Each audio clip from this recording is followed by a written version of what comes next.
Mutir iku nasyir. Wa anzalna lan nurono ingsun minas sama'i sanging langit ingsun nurono ma'aning banyu tahuron kang nyucikno. Mutahiron tegese kang nyucikno.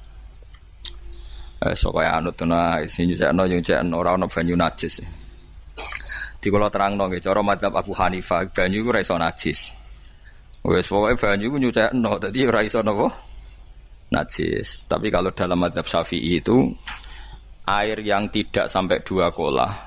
2 kolah niku ukuran 1/4 itu sekira-kira 1 meter persegi.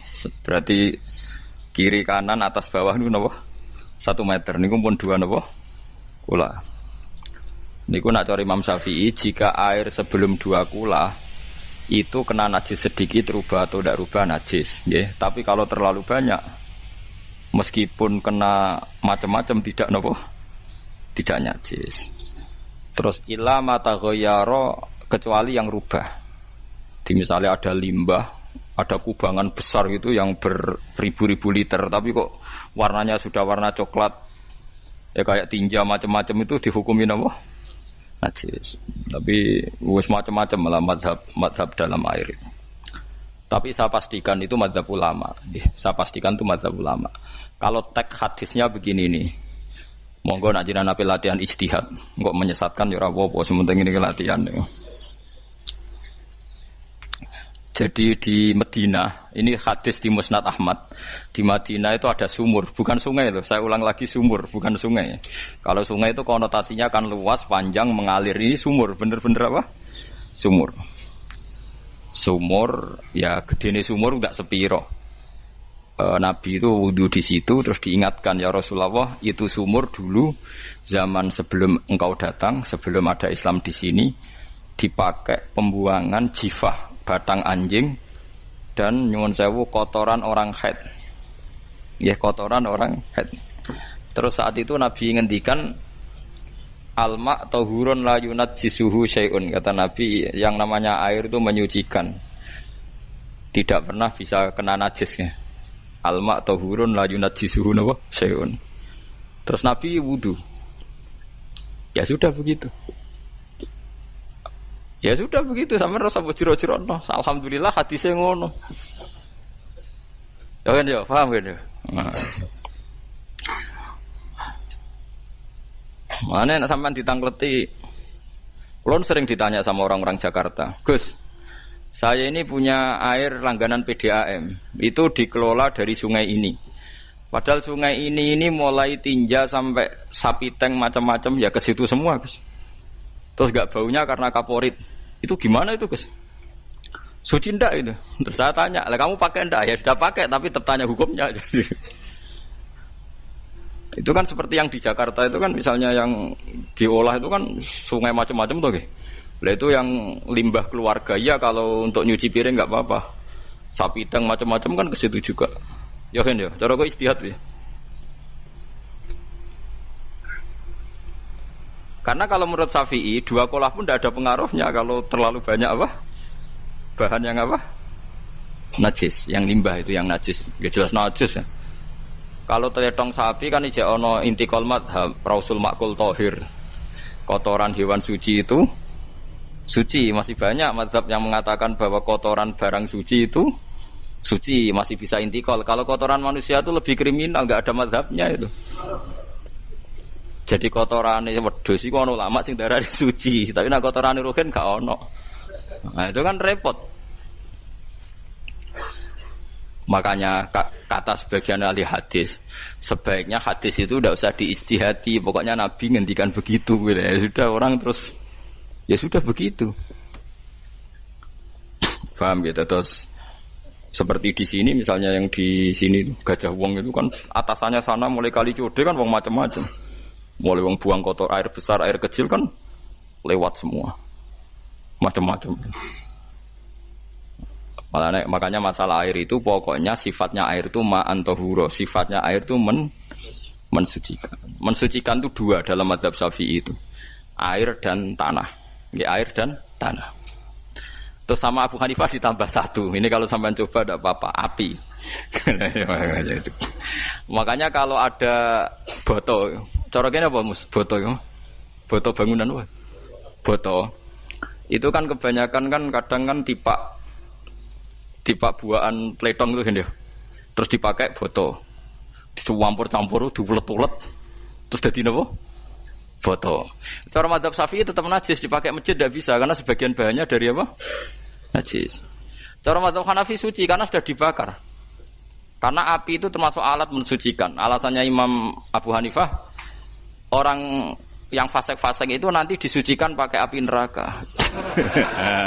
Berarti api itu bagian dari alat mensucikan. Jadi misalnya Ruhin mau sholat dibakar, sholat suci gitu.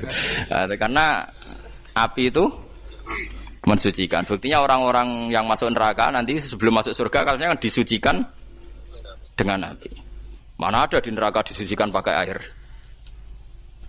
Artinya kalau ada batu bata itu yang dipakai dari najis ya kemudian dibakar itu berarti cara mazhab Hanafi suci. Alhamdulillah itu. Jadi kita bikin masjid nyaman karena bahannya dianggap apa?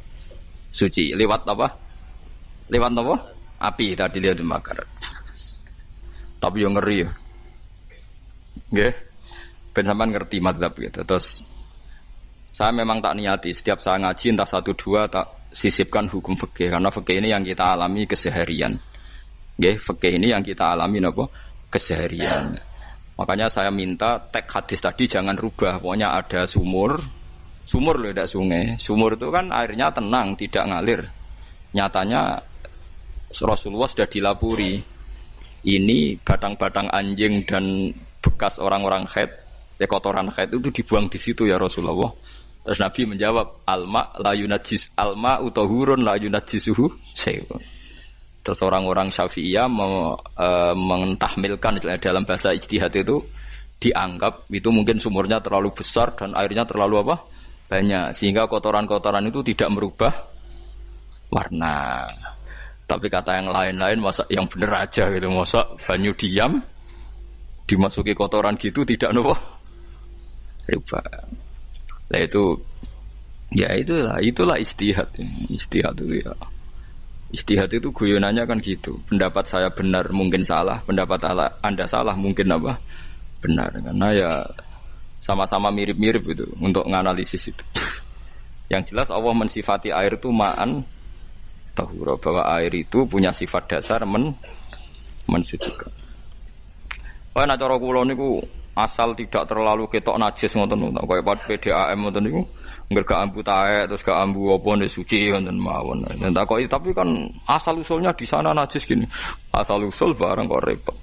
Kula sering dibantai tiang-tiang sing terlalu napa was-was. Tapi jelas saya tahu sendiri. Sapi teng itu ngalir ke sungai gini-gini saya tahu sendiri. Tak jawab, saya juga tahu sendiri dari langit itu langsung air turun. Jadi artinya kalau dia melihat sisi najis ke sapi teng, melihat sisi dari gunung Merapi dari langit kan langsung turun. Jadi kon eling najis ya, tak eling sucine kan saya gitu. Dia ngilingi yang sisi najisnya dari apa? Limbah apa? Keluarga. Wa anzalna minas sama'i ma'an tahura. Air itu mensucikan. Nah, terus kedua masalah fikih yang saya jelaskan di sini, tahur itu sifat mubalaghah dalam madhab selain Syafi'i. Saya ulang lagi ya. Kula warai lughat ke. Kalau orang biasa terima kasih disebut syakir, disebut apa? Syakir. Kalau terlalu banyak terima kasih disebut apa? Syakur. Kalau kadang memaafkan disebut ghafir, orang yang memaafkan. Kalau sering memaafkan disebut ghafur. Jadi dalam disiplin lughat kalau wazan fa'ul itu berarti menunjukkan terulang-ulang. Paham nggih Pak? Apa? Terulang-ulang. Sehingga mazhab selain Syafi'i mengatakan air satu ciduk kan ya. Dipakai wudu, setelah itu mustakmalnya dipakai lagi boleh. Mustakmalnya dipakai lagi boleh. Alasannya fa'ul itu mubalaghah gitu loh. Jadi sesuatu yang terulang. Paham nggih? Saya ulang lagi ya. Tahur itu kan wazannya fa'ulan. Tahuran berarti wazannya fa'ulan. Fa'ulan itu berarti ikut wazan mubalaghah. Kalau ghafir mengampuni, kalau ghafur sering mengampuni. Syakir terima kasih, kalau syakur sering terima kasih. Berarti kalau tahir suci, kalau tahur sering mensucikan. Nah, makanya selain Syafi'i mengatakan air asal suci mensucikan, dipakai berkali-kali tetap suci mensucikan. Artinya tidak ada mustakmal, tidak ada apa? Tapi kalau dalam mazhab kita kan sekali bekas wudu mustakmal, bekas junub mustakmal karena sudah pernah dipakai sesuci. Nah itu mazhab kita. Mazhab Syafi'i. Sama anut di soalnya kalau cerita sama nak kedesek nggih nganggo sing gampang mawon. Jadi gampang kan. Ya masuk akal karena memang wazan faulan itu untuk tadi untuk litakrir tadi untuk mengulang kayak ghafir nyepuro ghafurun sering nyepuro. Paham ya? Makanya orang itu kalau zalim itu ya zalim, kalau zalum banget zalime. Makanya disebut Quran wa kanal insanu zaluman jahula. Zalim itu zalim biasa, zaluman banget zalime. Jahil itu goblok biasa, jahulan banget gobloke. Berarti kalau tohuron banget nyuciin berarti diulang-ulang. Makanya mazhab lain mengatakan air itu tidak ada mustakmal. Dan saya kadang ya intikal mazhab begitu. Nah intikal gimana? Coba kalau di hotel itu mustakmal. Hotel itu kan kotaannya cilik toh kan. Tahu nggak hotel mari rohen. Kotaannya cilik. Terus kalau kita misalnya junub atau apa pakai ciduk itu kan tetap nyiprat toh mus. Nyiprat kena banyu di kotak yang cilik. Jadi kalau gak intikal mazhab pusing kan kita. Iya kan? Terus kemudian intikal lah ya suci guys. Takoki pangeran, kok mbok bolak-balik intikal mazhab Gusti. Jare sapa jare Gus Pak, takoki ngono. Lah kowe muni kowe kok ora takoki malah pusing. Kayak Mbah Khalil Bangkalan itu. Kalau nalkin mayit itu masyhur Mbah Khalil Bangkalan. Tidak nalkin mayit itu. Yo kan yo, aku sibuk urusanku akeh. Takoki malaikat ngenteni Mbah Khalil. Tinggal mire. Sing ngono tok. Nalkin meneh. Ya dia soalnya nak takoki malaikat marbuka manabiuka ngenteni ketuane. Maksudnya ngenteni dekne. Ya sudah ditinggalin. Ya orang ditakoki wong dekne orang kabudut. Pokoke diwarai kabeh. Nah terakhir beliau rodok modern. Ngenteni ketua rombongan pokoke jarene. Jadi nanti yang jawab itu ketua rombongan. Tapi aja tiru kan ngono takoki malaikat ngentosi Gus Pak. Aku teko tutuki mawon Gusti. Sewen. Yakin mugorohin ngomong ngoten kula ngomong bukan nangkir. Kamu tahu kan tugas standar Anda apa? Ya tugas standare mung nangkir nutuki iku biasa wae. Biasa nutuki tak kan apa? Nah itu mungkin bagian guyone wali ku jek mungkin kadang orang itu engkar ndak bisa yaitu tadi piye wae resmi teknya Allah tu yaumana kullu unasim bi imamihim nanti manusia dipanggil itu per ketuanya bukan per individu kesuwen jadi ada teori itu yang mungkin benar ya, teori itu yang mungkin benar karena kita nanti di mahsyar juga dipanggil ketuanya dulu jadi ya ma'asyarus syafi'iyah terus Imam Syafi'i disuruh maju ya ma'asyarul malikiyah karena ketua ini nanti yang menciptakan mazhab. Karena ada pepatah an-nasu ala dini mulukihim. Manusia itu ngikuti tradisi ketuanya. Lagi coba orang Indonesia mbok bodoh mbok ora mbok pinter mbok ora ngger Abu Bakar ya radhiyallahu anhu. Coba kalau tradisinya Syiah, mungkin Abu Bakar laknatullah alaihi kan gitu. Ya kita tidak tahu begitu. Akhirnya kita ketiban apik karena menghormati apa? Sahabat. Artinya ketua itu penting, menciptakan suasana ketua itu penting. Coba kalau tanpa ketua, mungkin kita tidak punya tradisi. Makanya dipanggil itu ketuanya. Paham? Makanya sampean milih ketua itu yang benar. Setidaknya orang ikhlas. Misalnya rapati benar, penting ini ikhlas. Ngeri itu kalau pas sampean dipanggil nunjuk ketua itu. Kemudian ketua partai, wah panggil pangeran bingung kan. Ketua sopo nyebut ketua partai. Waduh. Ketuane partai dia celuk pangeran Melayu. Wah, ngadepi pangeran meriang tetep. Paham ya? Jadi nanti sampean itu ditanya itu lewat nopo? Lewat nopo? Ketua. Terus ketua nanti itu ngecek ada nur yang dipakai alamat dia ngikutin ndak. Nah, yang paling ngeri ya termasuk Rasulullah. Rasulullah itu nanti pakai standar itu. Inna umati yut'auna yaumal qiyamati hurran muhajjalin min atharil wudu. Itu kan ada tanya jawab sama sahabat. Kata Rasulullah, kamu tidak usah khawatir kalau saya meninggal. Meninggal saya itu baik. Hayati khairun lakum wa mamati khairun lakum. Saya hidup di antara kalian ya baik, setelah saya meninggal juga baik. Ya Nabi ya unik. Amma hayati fali asunna lakum as-sunan. Kalau saya masih hidup, berarti saya bisa meneladani kamu melakukan beberapa sunnah, beberapa tradisi. Sunnah itu tradisi. Jadi orang kudu artinya sunnah itu wajib atau sunat. Buktinya di Quran ada sunnatallahil latif sunnatullah fil ladzina khalau min qabl. Jadi sunnahnya, tradisinya Allah menghukumi orang-orang dulu. Itu bisa orang benar, bisa orang tidak apa? Benar.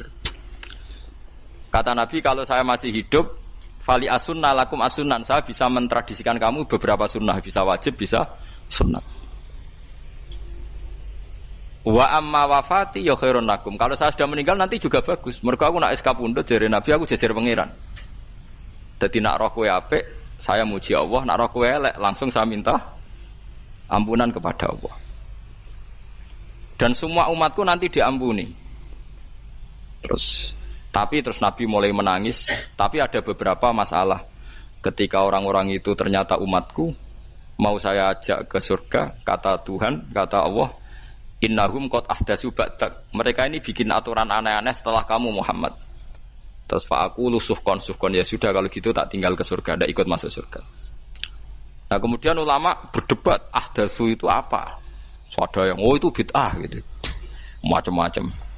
Kalau ulama Sunni ahdatsu itu ya bid'ah ibadah mahdhah. Jadi misalnya orang melakukan sholat zuhur kok 6 rakaat itu kan wong nganggur papat es kesel kok malah muni 6 itu tuh. Utawa zuhur kok mau 3 rakaat itu kan ya itu bid'ah. Karena ibadah mahdhah. Tapi kalau masalah sosial itu fleksibel.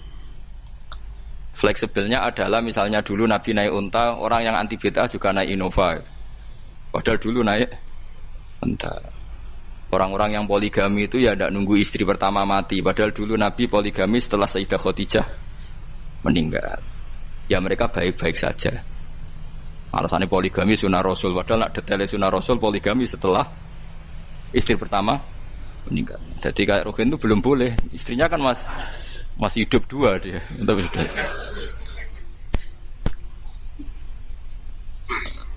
Nah, bukan artinya kalau sampean memaksakan gitu.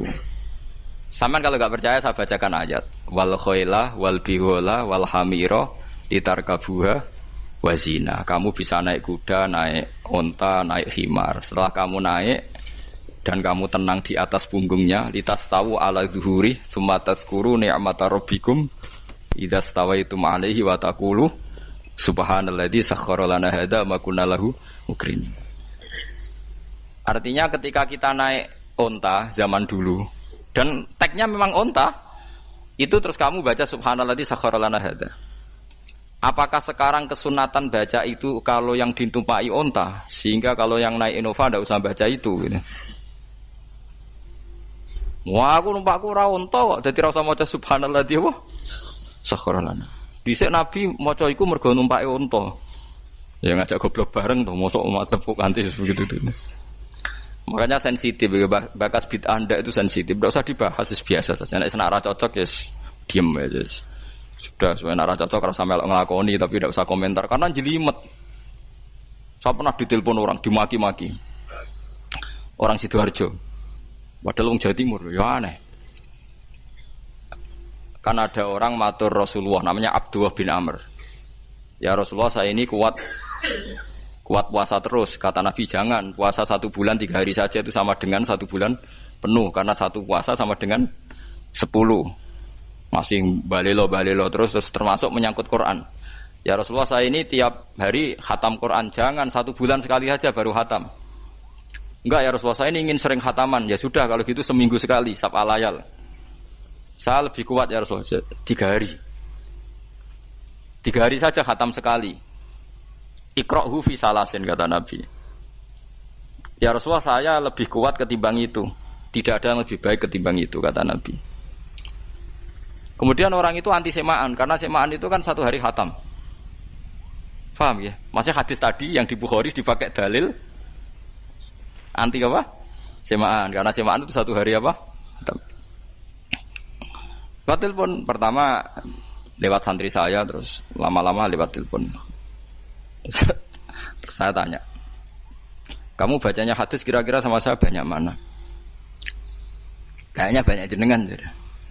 Terus saya tanya, betul Nabi menyuruh khatam tiap 3 hari? Ya. Betul Nabi nyuruh khatam tiap 1 bulan? Ya. Ya sudah lakukan saja. Anda sering enggak khataman tiap 3 hari? Enggak pernah, setahun aja enggak mesti. Lah iya kalau Nabi melarang baca Quran tiap hari kamu setuju, tapi Nabi nyuruh tiap hari khatam kamu enggak setuju. Enggak apa-apa, kamu anti semaan enggak apa-apa, tapi lakukan perintah Nabi tiap 3 hari khatam. Menang deh.